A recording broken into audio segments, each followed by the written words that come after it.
Acho que a menor nota vai ser 3 estrelas mesmo, hein?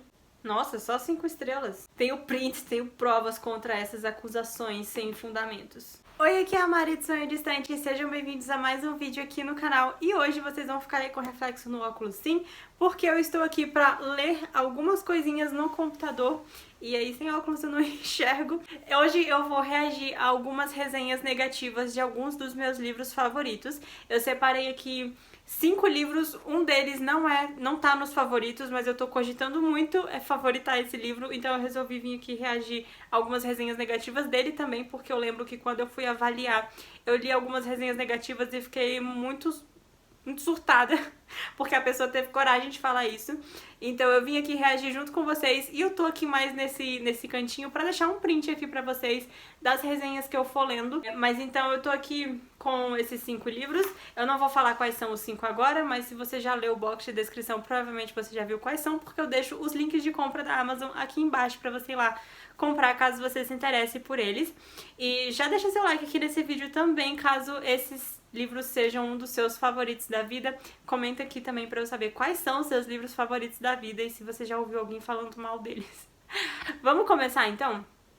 Eu vou começar com o favorito mais recente, assim, favoritado mesmo, não o que eu tô cogitando favoritar.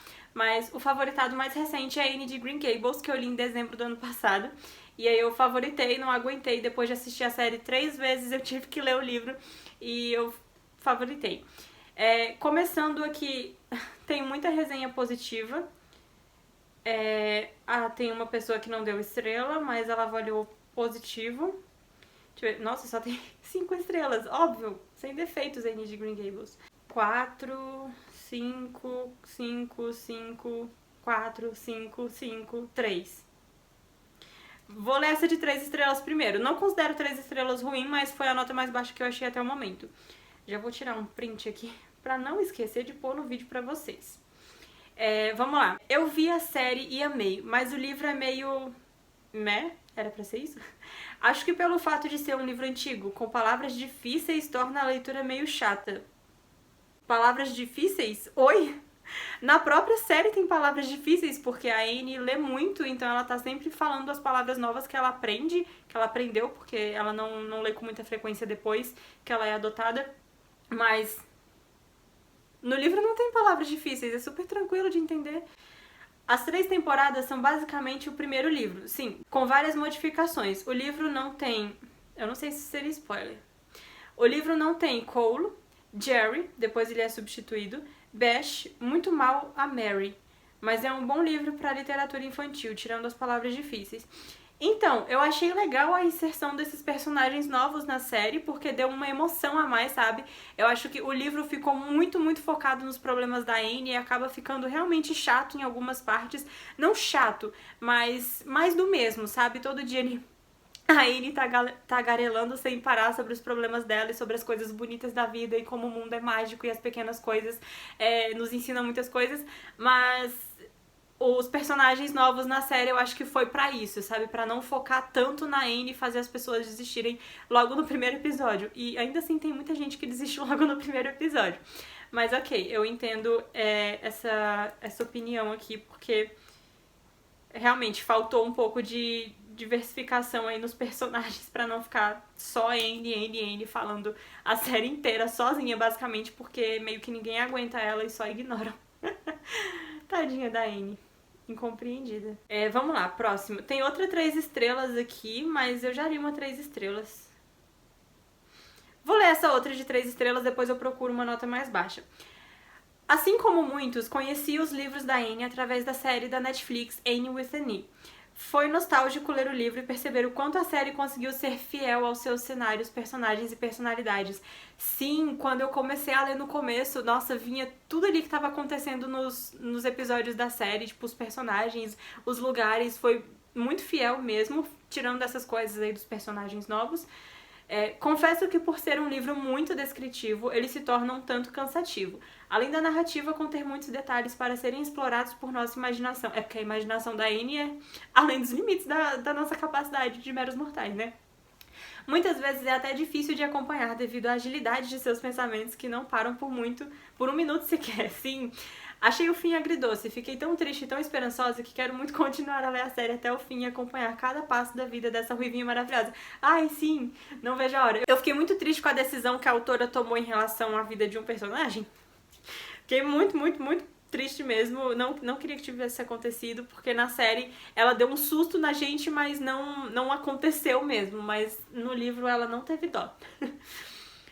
Deixa eu ver, uma avaliação ruim. Eu quero uma avaliação ruim agora. 3 estrelas é bom. Ele é maravilhoso, não tem defeitos, não tem o que falar mal aqui. Acho que a menor nota vai ser 3 estrelas mesmo, hein? Desisto, eu não consigo achar avaliações negativas pra Anne de Green Gables, porque realmente não tem o que falar mal. Então, assim, pessoas sensatas gostam de Anne de Green Gables. Se você não gostou, sugiro que releia. Leu errado.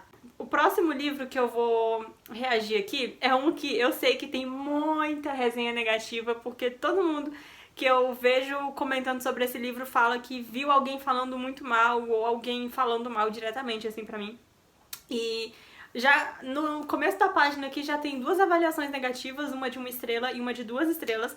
E o livro que eu tô falando, então, é Selva de Gafanhotos. Esse livro é muito louco e é muito bom. Eu li ele 2 vezes e a segunda vez foi melhor ainda. Então, assim, amo. Aliás, a avaliação geral dele no Scooby é 3.6 estrelas. Que dorzinha no coração, mas ok. Já vou começar com essas 2 avaliações negativas aqui do começo mesmo. Então, a primeira diz... O título já é assim, ó. Um dos piores livros da vida. Comecei a ler, acho que em 2019, e não consegui dar continuidade à leitura. Me livrei imediatamente dele trocando por outro. É simplesmente horrível. Como que você avalia negativamente um livro que você nem terminou de ler? Eu sei que tem livro assim que a gente vai chegando na metade, tipo, nossa, não vai acontecer nada, o livro vai ser só isso, que bosta, e abandona e avalia negativamente. Mas o final poderia ter te surpreendido, poderia ter te feito dar pelo menos 2 estrelas. Que horror! Ai, não gostei. Essa próxima resenha começa de um jeito que eu concordo, mas eu só concordo porque quando eu reli, isso me incomodou um pouquinho, mas na época que eu li pela primeira vez, eu tinha mais ou menos ali a idade dos personagens, então pra mim aquilo tava tranquilo, tava normal, ouvia aquilo todo dia. Então, concordo só com o título, mas vamos ver o resto. Adolescentes com tesão. Vamos ver o que a pessoa tem mais ali pra falar. Eu imaginava que o livro fosse sobre o fim do mundo por gafanhotos gigantes. Ué, não é não? Você leu o que então? Mas me parece mais sobre a descoberta da sexualidade e paixões de 2 adolescentes. Também. Um livro não pode ter mais de 2 focos, mais de um foco, quer dizer, tem que ser só um objetivo e eles ficarem batendo naquela mesma tecla o livro inteiro. Eu acho que o fato do Andrew tá ali se descobrindo também com o melhor amigo dele e as relações que eles vão desenvolvendo ali, eu acho bem interessante. Tipo, se ficasse só focado no fim do mundo, ia ser muito entediante. A confusão sobre a própria sexualidade que o protagonista sente, eu achei interessante. Sim, só senti falta de uma conclusão pra isso. O livro tinha tudo para ter um casal poliamoroso. Não te... o autor ele não fechou muito, mas como você disse, é sobre o fim do mundo. Então a conclusão vai ser sobre o fim do mundo. Agora você tá se contradizendo aí. Tem momentos de divagações excessivas em que alguns eu pulei. Não fazem falta nenhuma para a história, só servem para quebrar a fluidez e desconectar o leitor. Então, eu acho que essa parte ele tá falando sobre o fato do autor mostrar pra gente o que tá acontecendo em volta dos protagonistas. Então a gente não fica só focado no protagonista. O autor ele volta no passado dos avós do personagem, que tem um papel muito importante pra história. Ele mostra pra gente o que o pizzaiolo do shopping tá fazendo meia-noite num lugar deserto, num bar gay deserto e, assim, eu acho interessante saber o que tá acontecendo ali ao redor dos personagens porque a gente tem uma visão geral de como tá a situação, porque tem gafanhoto espalhado pela cidade inteira, então se a gente ficasse só focado nos personagens, não ia dar pra saber muito bem o que tava acontecendo, né? Não acho que... Em alguns momentos, sim, quebram ali, a história tá num momento decisivo tenso, e aí ele fala que fulano foi no banheiro e não sei o quê. Aí quebra um pouquinho, mas eu acho interessante isso que o autor fez na história. O fim do mundo acontece nas 10 últimas páginas e se resume a eles matando 3 gafanhotos e é isso. Depois tem um salto no tempo e só. Terminei o livro decepcionado. Então, acho que o fim do mundo, na verdade, acontece quando, no começo do livro, depois que os meninos apanham e os agressores invadem a loja do padrasto da namorada do Andrew e roubam uma cepa de praga contida e quebram no meio da rua sobre o sangue do Andrew. E aí é aí que as coisas começam a nascer, o fim do mundo começa aí. Então eu não sei com que velocidade você leu esse livro, mas você deve ter pulado uma parte muito importante. A próxima avaliação também é de 1 estrela.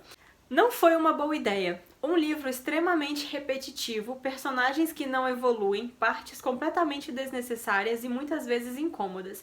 A narrativa em primeira pessoa, de certa forma, é fluida, mas cansativa, e o personagem principal faz a gente querer deixar o livro de lado durante toda a leitura. Como eu não gosto de deixar leituras incompletas, fui até o fim, mas certamente não recomendo pra ninguém. Até o momento, essa foi a minha pior leitura de todas. Falou Deus, pra não recomendar o livro pra ninguém. Tipo, oi, não leiam, eu não gostei, vocês não vão gostar, é o pior livro do mundo. Eu acho que já tá bom, né? De Selva de Gafanhotos. Já passei muita raiva aqui com essas avaliações. O próximo livro que eu tô aqui pra avaliar é O Retrato de Dorian Gray. E eu também já li esse livro 2 vezes. 2 ou 3? 2. 2 vezes, e nas 2 vezes, assim, na primeira vez eu gostei, eu li ali focada mais na história, mas na segunda vez eu já tentei focar um pouco mais nas mensagens, mas também na história, porque eu não lembrava de muita coisa, e aí eu gostei mais ainda. Então vamos ver se tem alguma avaliação negativa de Retrato de Dorian Gray. Ó, achei uma aqui de 3 estrelas, que eu acho que também vai ser que nem ele de Green Gables, a menor avaliação vai ser de 3 estrelas. Vamos lá então para a primeira resenha negativa. Não é negativa, porque a pessoa deu 3 estrelas, então como eu disse, 3 estrelas ainda é bom. E o título já é assim, que livro chato. Meu Deus, me perdoe, mas eu detestei esse... Ué, detestou e deu 3 estrelas? Iniciei a leitura pois achei que teria um terror ali, um romance super proibido na época que o livro foi escrito. Em que momento da sinopse é levado a entender que vai ter cena de terror? Sei que o escritor era gay e que naquela época foi muito rejeitado, porém uma obra que em nenhum momento tem carícias, beijos e um romance sério entre 2 homens não pode ser visto como uma relação homoafetiva. Como eu disse, isso não é o foco do livro.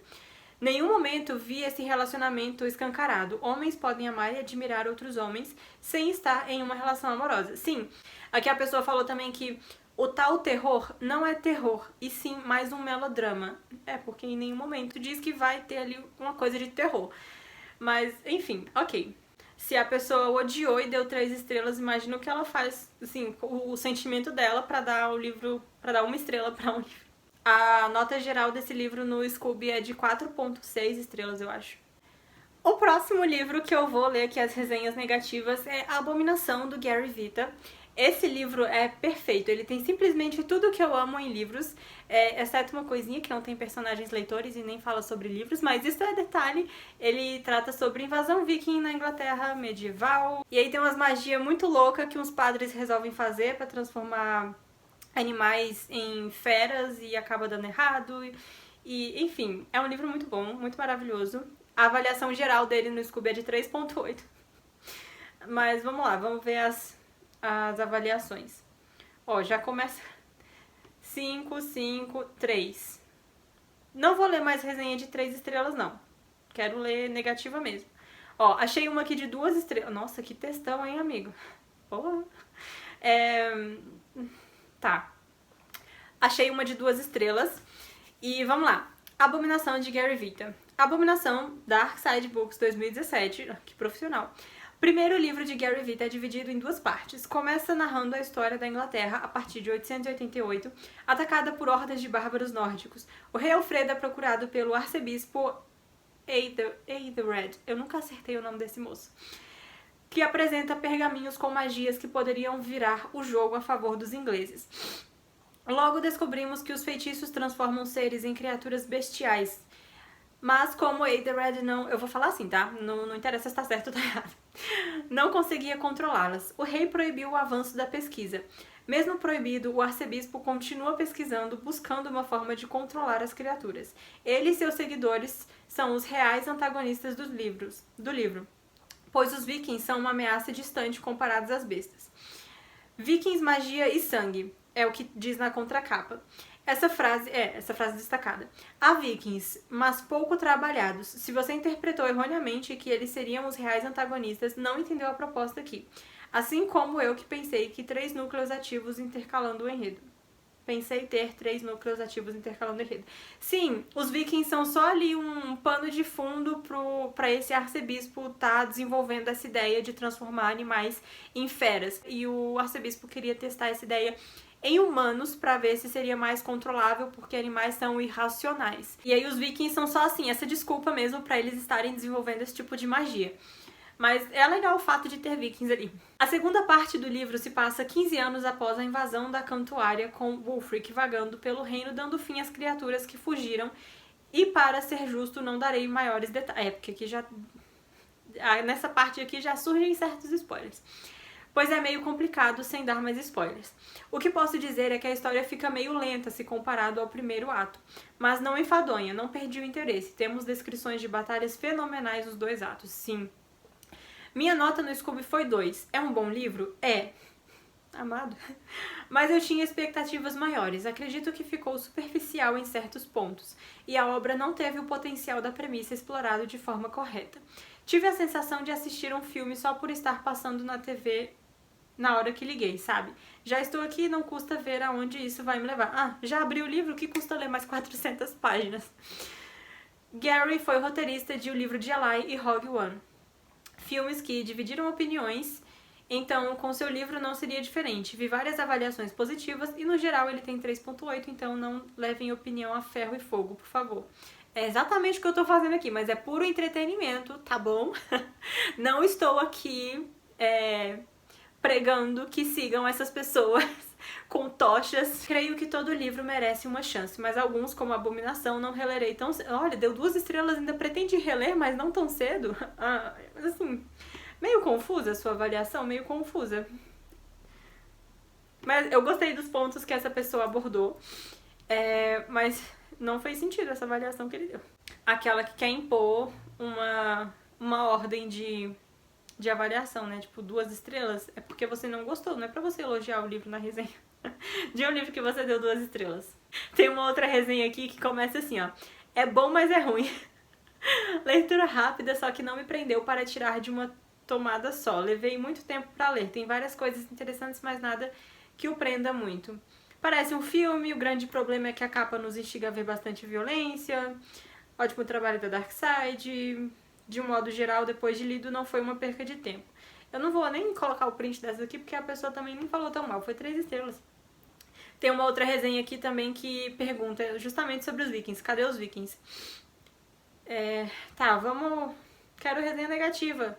Ó, tem outra aqui de 2 estrelas.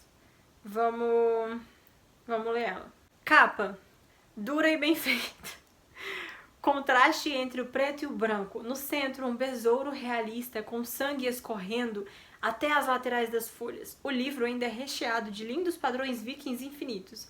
Temos até a avaliação de design aqui. Resumão. O rei de Wessex tenta... eu já falei o resumo do livro pra vocês, né? Vamos pra avaliação da pessoa. Por onde começar? Primeiro, já aviso que de vikings tem pouquíssimo. Foi vendida uma hype de bárbaros, muito sangue, tanto sangue que o leitor ia se impressionar. Eu não achei lá essas coisas. A primeira parte do livro é escrita sem detalhes. Parece feita por uma pessoa sem experiência em narrativas. É tudo muito seco, direto, mesmo as cenas mais fortes não transmitem o pavor que os monstros criados pelo clérigo deveriam possuir. Muitas partes são previsíveis e os personagens agem sem pensar, tomam decisões burras mesmo. Esse deve ser o tipo de pessoa que quer uma Sarah J. Maas da vida com uma página só pra descrever um corte no dedo. Na segunda parte aparece a guerreira Indra. Provavelmente a tentativa de termos uma figura feminina forte, mas que só chama atenção porque os outros são tão desinteressantes que qualquer faísca de atitude a faz destacar. Mais uma vez, tudo acontece muito rápido, com a diferença de que a segunda parte é um pouco mais detalhada do que a primeira. Do rei passando pelo clérigo Wulfric e Indra, todos os personagens são muito 2D. Ou bons ou maus, egoístas ou altruístas, não existe meio termo. O final é previsível e poderia ter sido feito de uma forma que deixasse o enredo aberto, até mesmo se o autor quisesse tentar uma continuação, mas caímos outra vez no simplismo e quando você percebe a história já acabou, ainda bem. Eu não vou nem comentar mais coisa a respeito dessa pessoa. Queria comentar a respeito do que a pessoa falou sobre os detalhes, que não tem tantos detalhes e tal. Aí, quando o livro tem detalhe, a pessoa fala o quê? Não precisava de tanto, era só dizer que arrancou a cabeça e pronto, segue em frente. Então, assim, não dá pra entender o que as pessoas querem. Se tem detalhe, reclama. Se não tem detalhe, reclama. Tudo bom? Agora, o último livro que eu vou ver aqui as resenhas... Nossa, essa gravação tá com 37 minutos. Mas porque, assim, eu tô deixando rolar enquanto eu corto e salvo os prints. Pra vocês deve ficar com metade desse tempo, eu espero. O próximo livro que eu vou avaliar... que eu vou reagir às resenhas negativas é Moll Flanders, que foi a leitura do nosso clássico do mês de janeiro. Eu amei esse livro, eu gostei muito, muito, muito. E aparentemente as pessoas aqui também, porque tem bastante 5 estrelas e 4 estrelas. Mas tem uma aqui de 3, até agora eu não vi nenhuma de 2, 3 estrelas foi o que eu vi aqui. E eu vou ler uma aqui de 3 estrelas, que... não vou ler resenha grande não, esquece o que eu falei. Eu quero uns negócios mais objetivos, entendeu? Tá, eu vou ler uma resenha de 3 estrelas desse livro, porque como ele não foi favoritado, então meio que não faz sentido ele estar aqui nesse vídeo de livros favoritados. Vou ler a resenha que eu li quando eu fui ler as resenhas aqui, quando eu vim avaliar, e aí eu li essa resenha, e aí eu fiquei um pouco nervosa. Nossa, mas é muito grande. Não, eu vou ler essa daqui que é menorzinha. Moll Flanders. Quando peguei Moll Flanders, pensei tratar-se de um belo drama acerca das agruras da vida da mulher. Trata-se sim das agruras e como é já há muito tempo difícil esse papel. Mas, longe de ser um drama, Moll Flanders conta a história de se a vida lhe der limões, faça uma limonada. O livro conta sobre o círculo vicioso que é a vida do ser humano. Moll Flanders, que não é seu verdadeiro nome, como a própria protagonista já avisa, conta sua história partindo do nascimento em uma cadeia. Tem resenha desse livro aqui no canal, aliás, tá? Se você quiser conferir, vou deixar passando aí nos cards. Vamos continuar aqui. Nascimento em uma cadeia. Filha de mãe condenada e transcorre apresentando a luta da personagem para encontrar um marido rico e alcançar a tão sonhada estabilidade. De vítima de uma mãe omissa e irresponsável, Moll segue os passos da progenitora e passa a vilã, ladra, trapaceira, prostituta, largadora de filho a cada parada que passa. Sim, a Moll Flanders, ela se casa 5 vezes. E aí, óbvio que ela tem ali relações com esses maridos, alguns são só no papel, só pra dizer que ela é uma mulher casada, só pra ter ali o dinheiro, mas ela faz alguns filhos no meio do caminho. E aí, o autor simplesmente, tipo, filho, esse não é o foco. Então, a gente fica, no final do livro eu fiquei meio que, o que aconteceu com os filhos da Moll Flanders? A gente conhece o futuro, assim, de só um deles, mas tem um monte de filho da Moll Flanders largado pelo mundo aí que a gente não sabe o que aconteceu. Pra mim, apesar do toque suave, foi pesado imaginar a personagem fazendo filho e esquecendo de cuidar. Mundo velho, mundo novo, tantas assim hoje. Entretanto, é inegável o carisma da personagem. Defoe conseguiu me fazer torcer por ela. Ela fez vítimas porque, antes de tudo, foi uma. O círculo vicioso do qual falei, considerando o ano em que foi escrito... o círculo vicioso do qual falei. Porque ela foi uma vítima lá da mãe que, né, ela nasceu na cadeia, a menina cresceu num orfanato, sem dinheiro, e aí depois o que ela foi fazendo foi consequência do que ela aprendeu que as pessoas faziam pra sobreviver. Considerando que foi escrito em 1722, eu diria ser moderno. E apesar de um toque machista, meio que obrigatório pela época, o escritor apresentou uma personagem independente que fez o que fez porque o mundo não era fácil. Menos ainda para uma mulher. Sim. Não é livro que corre fácil, tipo diversão pura. Não é diversão pura, porque tem muitas críticas à sociedade, essas coisas. Mas é uma leitura fluida. Mas assim, não é um YA que você vai ler e você vai dar risada e se divertir, enfim. É leitura, às vezes, arrastada, mas porque te tira da caixa e te faz pensar. Que... acho que era pra ser merda. Que merda de mundo é esse que não vence a melhor pessoa, e sim o mais esperto? Por fim, uma constatação final. Foi uma mulher azarada, senhor. Sim, Mal Flanders não teve muita sorte na vida.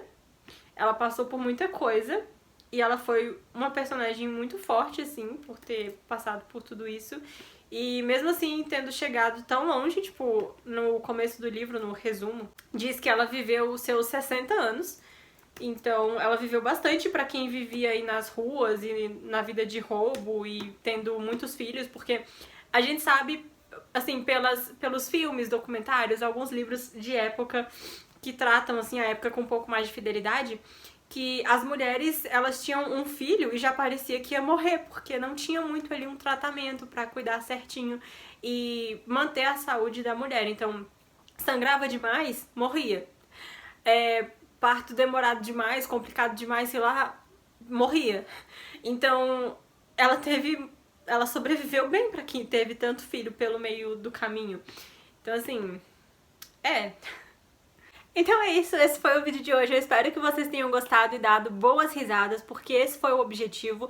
Não tô aqui pra caçar ninguém porque não gostou de um livro que eu amei. Se você não gostou, o problema é seu. Se eu amei, o problema é meu. E cada um segue sua vida com seus próprios problemas e suas opiniões a respeito de cada coisa. Não tenho nada a ver com o gosto dessas pessoas. Não tô julgando ninguém aqui, mais leitor ou menos leitor, porque não gostou de um livro que eu amei ou porque não entendeu um livro. Até porque eu acho que esse negócio de ler um livro pra entender a mensagem, crítica, metáfora, não sei o que, o importante é ler, não importa o que, não importa quanto. E se você não gostar, tudo bem, se você gostar, que bom. Então eu vou ficando por aqui com esse vídeo, 46 minutos. Eu quero ver quanto tempo esse vídeo vai ficar depois que eu cortar tudo.